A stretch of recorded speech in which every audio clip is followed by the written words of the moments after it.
नमस्कार, मैं अकबर आपके साथ राधा अग्रवाल और आप देख रहे हैं न्यूज इंडिया। बात करेंगे मध्य प्रदेश और छत्तीसगढ़ की। बुंदेलखंड के विकास के लिए अहम मानी जा रही केन बेतवा लिंक परियोजना को लेकर मुख्यमंत्री डॉक्टर मोहन यादव ने खजुराहो में समीक्षा बैठक की। मुख्यमंत्री ने अधिकारियों को निर्देश दिए कि परियोजना से प्रभावित परिवारों की समस्याओं को संवेदनशीलता के साथ समझा जाए और उनके पुनर्वास में किसी तरह की लापरवाही न हो। उन्होंने जल संसाधन मंत्री तुलसीराम सिलावट को परियोजना की नियमित और उच्च प्राथमिकता के साथ मॉनिटरिंग करने के साथ संबंधित विभागों के बीच बेहतर समन्वय सुनिश्चित करने को कहा। सीएम ने कहा कि विस्थापित परिवारों को शासन की पात्र योजनाओं का लाभ उनके घर तक पहुंचाया जाए और जहां परिवारों ने नए स्थान पर निवास बना लिया है वहां स्कूल, आंगनबाड़ी, स्वास्थ्य केंद्र, सामुदायिक भवन सहित जरूरी मूलभूत सुविधाओं के लिए ठोस कार्य योजना तैयार भी की जाए। तो देखिए, केन बेतवा लिंक परियोजना क्या कुछ इसमें खास है, चलिए हम आपको ग्राफिक से बताते हैं। 8.11 लाख हेक्टेयर में सिंचाई क्षमता को बढ़ावा देना इसका उद्देश्य है। 44 लाख से ज्यादा लोगों के पेयजल सुविधा से लाभान्वित होने की उम्मीद जताई जा रही है। तो साथ ही इससे 103 मेगावाट प्रस्तावित जल विद्युत उत्पादन की बात कर रही है सरकार और 27 मेगावाट प्रस्तावित और ऊर्जा उत्पादन 1382 गांव परियोजना से प्रत्यक्ष लाभान्वित होंगे, ये बात भी बताई गई है। तो 10 जिले जिसमें कि पन्ना, दमोह, छतरपुर, टीकमगढ़, निवाड़ी, सागर, विदिशा, रायसेन, शिवपुरी और दतिया के गांवों को भी लाभ मिलेगा, ऐसा इसमें बताया गया है। तो केन बेतवा परियोजना को लेकर सरकार अपनी पूरी तैयारी करती हुई और ऐसे में किन किन गांवों को, किन किन जिलों को फायदा होगा उसका भी इसमें जिक्र किया गया। लेकिन क्या इन जिले के लोग तैयार हैं, क्या गांव के लोग तैयार हैं? क्योंकि हमने देखा किस तरीके से लोग विरोध प्रदर्शन करते हुए नजर आए थे। उनका कहना था कि उनका घर उजड़ जाएगा, उनका व्यापार, उनका कृषि उजड़ जाएगी और ऐसे लेकर उनको तमाम दिक्कतों का सामना करना पड़ जाएगा।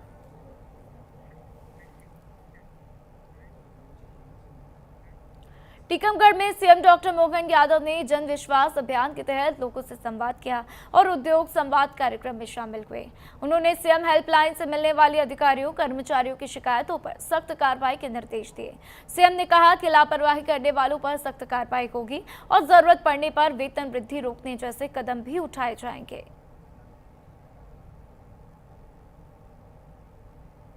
गन्ना खोलने के साथ हमने अपने सीएम हेल्पलाइन के माध्यम से जो अधिकारी कर्मचारियों के खिलाफ जिनकी शिकायतें हैं उन शिकायतों के ऊपर भी हमने सख्ती से काम करने के लिए निर्णय दिया और नल जल योजना से लगा करके सभी योजनाओं को धरातल पर उतारना, राशन की दुकानों को प्रॉपर खोलना, उनकी बंद करना, खोलने के साथ जनता को जिनके द्वारा हितग्राही है उनको उसका लाभ मिले, इस दिशा को भी पाबंद करने के लिए जिला प्रशासन को निर्देश जारी किए। जहां लापरवाही है वहां कई लोगों के इंक्रीमेंट रोकने के लिए निर्देश जारी किए। नीचे आकर के हमारी सीएम हेल्पलाइन 0 हो, कम से कम हो, दक्षता से काम करे, ऐसे कई कामों के साथ कुछ चीजों पर निर्णय भी किए। मुरैना में कैलारस सहकारी शुगर फैक्ट्री को दोबारा से शुरू करने की मांग की जा रही।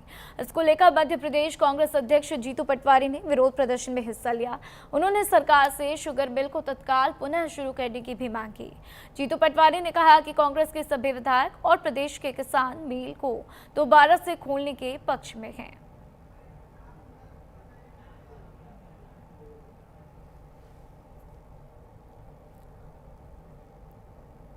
धारकों की, किसान परिवार की जो शुगर मिल से लाभान्वित है, जो पीड़ित है, उनकी लड़ाई विधानसभा में तो पिछले जब से विधायक बने बार बार लड़ ही रहे हैं। क्षेत्र में भी कई बार आंदोलन किए ही किए, पर ये आमरण अनशन ये मैसेज है कि कांग्रेस पार्टी का एक जनप्रतिनिधि, जनता का, जोरा का एक जनप्रतिनिधि अपनी जनता के लिए किस तरीके से समर्पित रहता है। राहुल गांधी जी का संदेश है, इस लड़ाई में वो पंकज उपाध्याय जी के साथ हैं।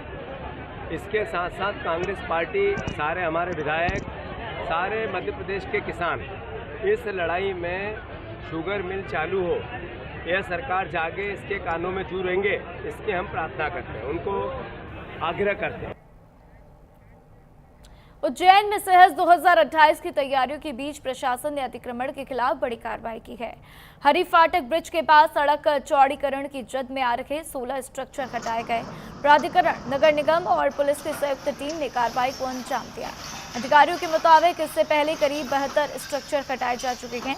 प्राधिकरण सीईओ संदीप सोनी के मुताबिक जिन स्ट्रक्चर की पूर्व में प्राधिकरण की ओर से लीज निरस्त की जा चुकी थी, उन्हें अतिक्रमण की श्रेणी में मानते हुए कार्रवाई की गई। कार्रवाई का उद्देश्य सड़क चौड़ीकरण और यातायात व्यवस्था को बेहतर बनाना है। प्रशासन अब जमीन पर कब्जा लेकर चौड़ीकरण के काम को तेजी से आगे भी बढ़ा रहा है।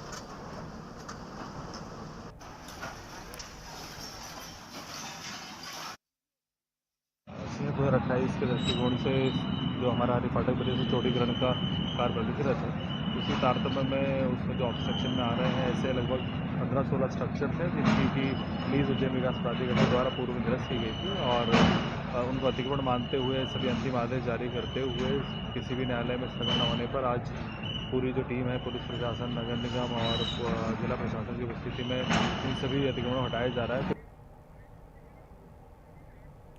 उज्जैन में सहज 2028 की तैयारियों के बीच प्रशासन ने अतिक्रमण के खिलाफ बड़ी कार्रवाई की। हरी फाटक ब्रिज के पास सड़क चौड़ीकरण की जद में आ रखे 16 स्ट्रक्चर हटाए गए। प्राधिकरण, नगर निगम और पुलिस की संयुक्त टीम ने कार्रवाई को अंजाम दिया। अधिकारियों के मुताबिक इससे पहले करीब 72 स्ट्रक्चर हटाए जा चुके हैं। प्राधिकरण सीईओ संदीप सोनी के मुताबिक जिन स्ट्रक्चर की पूर्व में प्राधिकरण की ओर से लीज निरस्त की जा चुकी थी, उन्हें अतिक्रमण की श्रेणी में मानते हुए कार्रवाई की गई। कार्रवाई का उद्देश्य सड़क चौड़ीकरण और यातायात व्यवस्था को बेहतर बनाना है। प्रशासन अब जमीन पर कब्जा लेकर चौड़ीकरण के काम को तेजी से आगे भी बढ़ा रहा है।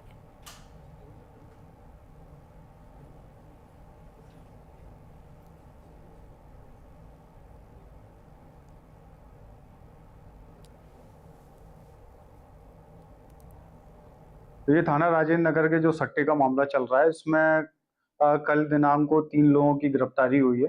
एक राहुल निम्बोला जो कि राजेंद्र नगर के रहने वाले हैं, दूसरा सौम्यप्रीत सिंधे, ये सिंधी कॉलोनी के रहने वाले हैं, और तीसरा धर्मेंद्र कीची उर्फ धम्मू घाट, ये द्वारकापुरी के रहने वाले हैं। इस मामले में अभी तक टोटल 12 आरोपी बन चुके हैं और जो जुलाई में ये मामला पंजीबद्ध हुआ था, वो जो धाराएं थी इसमें 4A सट्टा act, section 9 online gaming prohibition act, 112 BNS।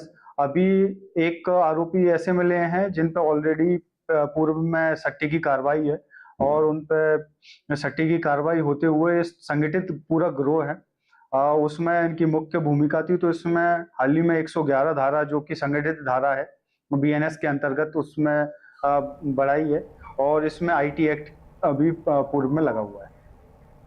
और वहीं छिंदवाड़ा जिला अस्पताल के NICU में रात करीब 2 बजे वार्मर मशीन से स्कॉर्पिंग के बाद आग लग गई। इस दौरान वार्मर में रखे 3 नवजात बच्चे गंभीर रूप से झुलस गए।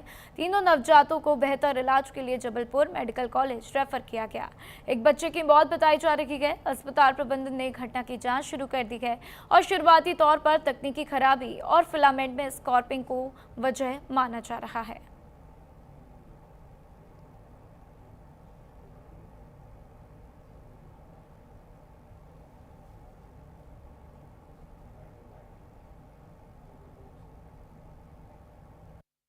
रात्रि में जो करीब 1:50 पर शिशु गहन चिकित्सा इकाई में जो वार्मर पे बच्चे रखे जाते हैं, उसके फिलामेंट में स्पार्क हुआ, जिसकी वजह से वार्मर में आग लगी। उससे 3 बच्चों को झुलसने के कारण चोट आई और उनको जो स्पेशलिस्ट हैं जिला मेडिकल कॉलेज छिंदवाड़ा के डीन हैं और मेडिकल सुपरिटेंडेंट हैं, सर्जिकल स्पेशलिस्ट हैं, नेत्र रोग विशेषज्ञ हैं, नाक कान गला रोग विशेषज्ञ हैं, उनको बुला के दिखाया गया और फिर उन 3 बच्चों को मेडिकल कॉलेज जबलपुर बेहतर उपचार के लिए रेफर किया। मंडला के निवास थाना क्षेत्र के संदीपनी विद्यालय में कक्षा 12वीं के छात्र के बैग से 6 राउंड की रिवॉल्वर बरामद हुई है। स्कूल स्टाफ ने तुरंत छात्र को अलग कर सुरक्षित किया और पुलिस को सूचना दी गई। पुलिस मौके पर पहुंची। छात्र ने पूछताछ में बताया कि हथियार उसे पड़ोसी ने दिया था। छात्र के बयान के आधार पर पुलिस ने आरोपी पड़ोसी को गिरफ्तार कर लिया और उसके खिलाफ आर्म्स एक्ट के तहत केस भी दर्ज किया गया। हालांकि इस मामले को सामने आने के बाद गंभीर सवाल भी खड़े हो रहे हैं।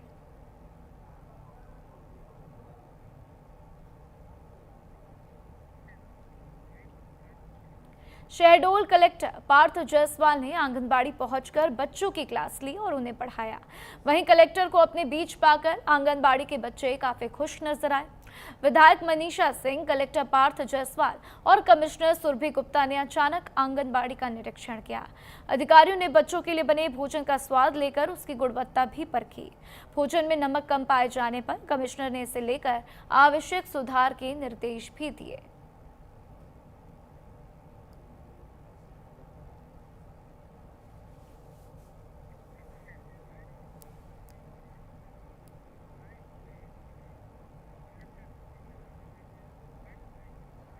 मंडला के मोहगांव विकासखंड के करे गांव में बारिश के दौरान उफनता नाला ग्रामीणों के लिए मुसीबत बन जाता है। नाला उफान पर आने से गांव का संपर्क प्रभावित होता है। ग्रामीण घरों में कैद होने को मजबूर हो जाते हैं। स्कूली बच्चों, बुजुर्गों, महिलाओं और मरीजों को सबसे ज्यादा परेशानी होती है। ग्रामीण लंबे समय से नाले पर पक्के पुल की मांग कर रहे, लेकिन अब तक निर्माण नहीं हुआ। ग्रामीणों की मांग है कि प्रशासन जल्द से जल्द मांग का संज्ञान ले, जिससे वर्षों पुरानी समस्या का स्थायी समाधान हो सके।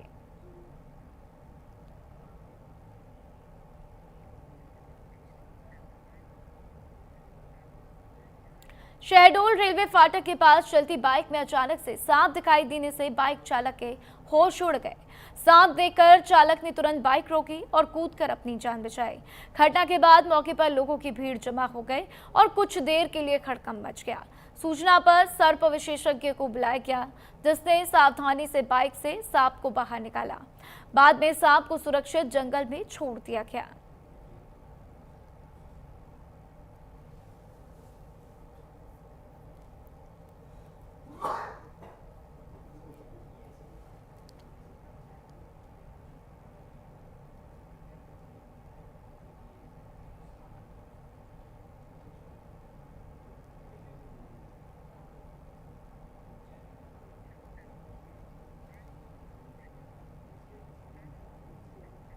और वहीं रायपुर में सीएम विष्णुदेव साय ने पेपर लीक मामले पर बड़ा बयान दिया। उन्होंने बताया कि मुख्य आरोपी समेत 6 लोगों को गिरफ्तार किया गया है और जांच जारी है। सीएम ने कहा कि जांच में किसी और की संलिप्तता सामने आई तो उसके खिलाफ भी कार्रवाई होगी। वहीं राहुल गांधी के धरने को लेकर सीएम ने निशाना साधा। सीएम साय ने कहा कि सुप्रीम कोर्ट द्वारा जांच की घोषणा के बाद से पुलिस स्टेशन में धरना देना बेहद जरूरी नहीं था। सुप्रीम कोर्ट के फैसले और जांच का सम्मान भी किया जाना चाहिए, ये बात उन्होंने कही।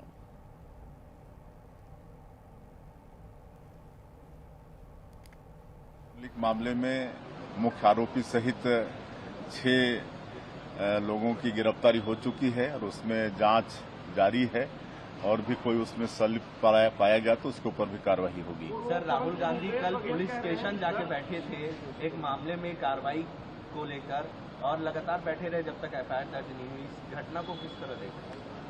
देखिए, जबकि सुप्रीम कोर्ट ने पूरे घटना की जांच के लिए घोषणा कर दी है, तो ऐसे समय में मैं नहीं समझता कि इनका ये नाटक जरूरी था कि थाने में जाकर 7 घंटे वहां पर धरना दें।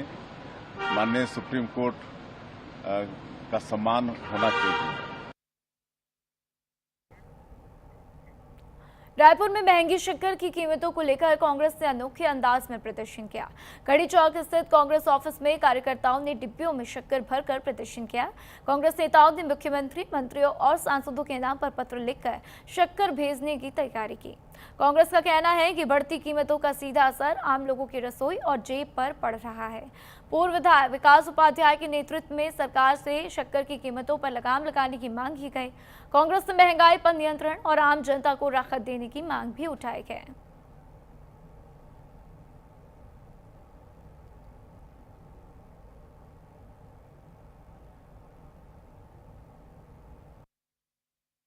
आम आदमी की थाली में सिर्फ अगर बात की जाए तो इस वक्त जो शक्कर है, जो चीनी है, उसकी मिठास फीकी पड़ती नजर आ रही है। देश भर में चीनी का जो मुद्दा है वो सियासत पे अगर लगातार देखा जाए तो कहीं न कहीं वह मुद्दा गरमाता हुआ नजर आ रहा है। इस वक्त प्रदेश में राजधानी रायपुर में भी एक अनोखा प्रदर्शन है। जो कांग्रेस की तरफ से यह अनोखा प्रदर्शन है, उससे पहले मैं तस्वीरें दिखाना चाहूंगा। या तस्वीरों में आप देख सकते हैं कि किस तरीके से यहाँ पर बकायदा लिफाफे तैयार किए गए हैं, बकायदा लेटर तैयार किया गया और साथ ही साथ ये जो डिब्बी है, इस डिब्बी में देख सकते हैं आप, इस डिब्बी में चीनी है। जबकि इसी चीनी की सियासत जो की बात की जाए तो अब लोगों के रसोइयों से निकल करके जो की बात की जाए तो राजनीतिक के सियासी मुद्दा बन चुका है। इस वक्त हमारे साथ मौजूद हैं, सीधे हम बात करने की कोशिश करते हैं। जो कांग्रेस के बात की जाए तो वरिष्ठ नेता मौजूद है हमारे साथ, विकास उपाध्याय जी, उनसे हम बात करने की कोशिश करते हैं। हम देख पा रहे थे कि यह पूरी तरीके से पैकिंग जारी है। यहाँ पर लिफाफे देख पा रहे हैं, लेटर देख पा रहे हैं। इस पूरे संक्षेप में इस पूरे विषय को बताएंगे। देखिए, देश और राज्यों में भारतीय जनता पार्टी की सरकार है। सरकार बनने से पहले जनता से बड़े बड़े वादे किए गए थे, हर चीज का दाम कम होगा। लेकिन जब से भारतीय जनता पार्टी की सरकार देश और राज्यों में आई है, हर चीज के दाम बढ़ रहे हैं। शक्कर 40 रुपए से लेके 70 रुपए किलो तक बढ़ने का काम हो गया।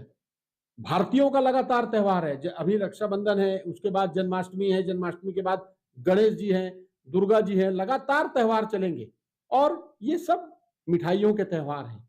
हम खुशियां बांटकर इन त्योहारों को मनाते हैं, पूजा अर्चना करके, और इन त्योहारों को फीका भारतीय जनता पार्टी की सरकार ने कर दिया। छत्तीसगढ़ के बालोद में शक्कर के बढ़ते दामों ने आम आदमी के साथ साथ मिठाई कारोबारियों की चिंता काफी बढ़ा दी। महज 20 दिन में शक्कर के दाम करीब 30 रुपए प्रति किलो तक बढ़ गए। थोक बाजार में शक्कर का भाव करीब 70 रुपए प्रति किलो पहुंच गया, जबकि खुदरा बाजार में ये 73 रुपए किलो या उससे ज्यादा पर बिक रही है। आने वाले दिनों में जन्माष्टमी, गणेशोत्सव समेत कई बड़े त्योहार हैं। ऐसे में शक्कर के दाम बढ़ते रहे तो मिठाइयों के दाम भी बढ़ सकते हैं। मिठाई कारोबारियों का कहना है कि मिठाई बनाने में शक्कर के साथ दूध, खोया और अन्य सामग्री का इस्तेमाल होता है। इन सभी के दाम बढ़ने से मिठाइयों की लागत लगातार बढ़ रही है। त्योहारों के दौरान मांग बढ़ने के बावजूद कारोबारियों के सामने कीमत बढ़ाने, ग्राहकों पर अतिरिक्त बोझ डालने की चुनौती है। कारोबारियों के मुताबिक अगर शक्कर के दाम इसी तरह बढ़ते रहे तो आने वाले दिनों में मिठाइयों के रेट बढ़ना लोगों की मजबूरी हो जाएगी और ऐसे में दाम बढ़ते हुए नजर आएंगे।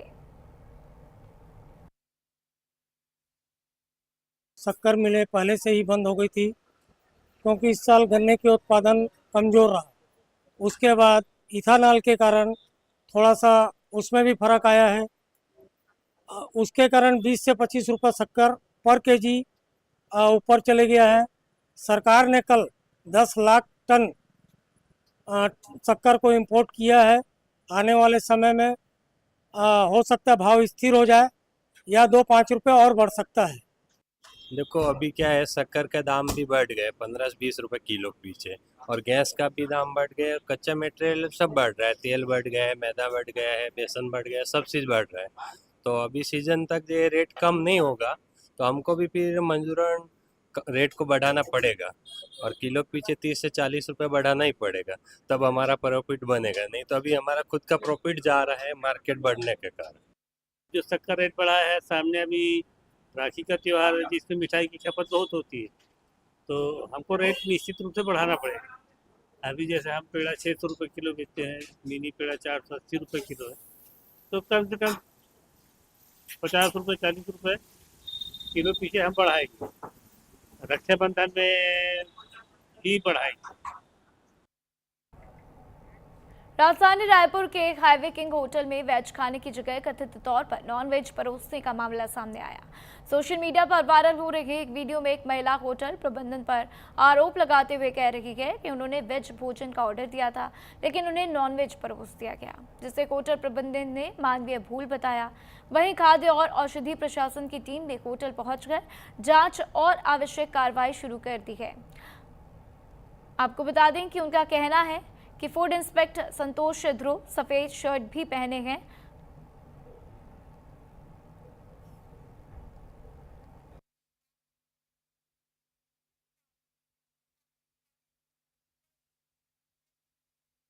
इस समय मैं होटल हाईवे किंग में मौजूद हूं, जो कि राजधानी रायपुर के हाईवे में मौजूद है।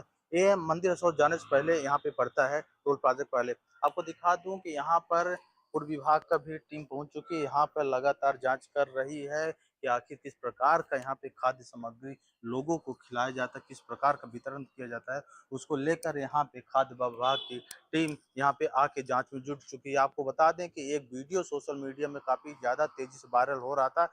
अभी सावन का त्योहार चल रहा है, एक ओर भगवान शिव की पूजा करते हैं तो दूसरी ओर उनको वेज के नाम पे नॉनवेज परोसने का काम हाईवे किंग द्वारा यहाँ पे किया जा रहा है। कहीं न कहीं लोगों के श्रद्धा भक्ति से खिलवाड़ किया जा रहा है, लोगों की आस्था के साथ खिलवाड़ किया जा रहा है। आखिर इस प्रकार का जो हाईवे किंग होटल है, आखिर उसके मन में क्या था, आखिर बनाने वाला कौन था, क्या कुछ मिला है? एक वीडियो वायरल हुआ तो वीडियो के बाद क्या आप लोग ने अभी हमारे पास एक वीडियो आया कि शाकाहारी के स्थान पे मांसाहारी परोसा गया करके, और इसी सिलसिले में मैं यहाँ पे जांच करने आया हूँ। और यहाँ पे मैंने किचन के निरीक्षण किया, किचन में थोड़ा साफ सफाई की कमियां थी, तो मैंने भी किचन को बंद करा दिया है अभी, कि जब तक वो पूरी तरह साफ सफाई व्यवस्थित ना हो तब तक अभी आप देख सकते हैं एक भी टेबल नहीं लगा हुआ है। मैंने सारे किचन भी बंद करा के रखा है कि सारी व्यवस्था जब तक दुरुस्त ना हो तब तक अभी किसी प्रकार का कोई अभी आपको ग्राहकों को खाना परोसनी है, किसी प्रकार की व्यवस्था आपको नहीं की जाएगी। और रही बात शाकाहारी में मांसाहारी मिलने के सवाल पे, तो यहाँ पे जैसे आप अगर अंदर जाएंगे तो किचन में देख सकते हैं कि अलग अलग व्यवस्था इनके द्वारा किया गया है। शाकाहारी का अलग और मांसाहारी का अलग व्यवस्था है इनके पास, लेकिन सही ढंग से व्यवस्थित नहीं रखने से कुछ इनके द्वारा गड़बड़ी हो गई होगी, जिसके लिए इनके लिए नोटिस इनके लिए। और फिलहाल बुलेटिन में इतना ही। खबरों का सिलसिला लगातार जारी है, देखते रहिए न्यूज़ इंडिया।